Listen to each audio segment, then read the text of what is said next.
Sorry. তুমি কেন sorry বলতেছো? দেখো আমি না তোমাকে বোঝাতে পারবো না, মানে প্রথম দিন থেকে এমন একটা ইনসিডেন্ট হয়েছে যে আমি তোমাকে কিছু একটা বলছি, তুমি আমাকে একটা কাউন্টার দিছো, আবার আমার হুট করে মেজাজটা খারাপ হয়ে গেছে, আমি তোমাকে আরেকটা কাউন্টার দিছি।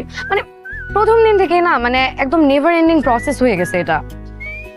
চল ঠিক আছে, থাকো তুমি তোমারটা নিয়ে।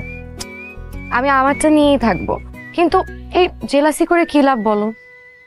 এবার আমি ফার্স্ট হয়েছি, হয়তো ফাইনালে যে তুমি ফার্স্ট হবা, ইট ডাজন্ট ম্যাটার। ইনফ্যাক্ট আমাদের উচিত ছিল কি জানো, প্রথম দিন থেকে ফ্রেন্ডশিপ করে নেওয়া আর দুজনে মিলে গ্রুপ স্টাডি করা, তাহলে পুরো সিচুয়েশনটা তো আর এত কমপ্লিকেটেড হতো না, তাই না?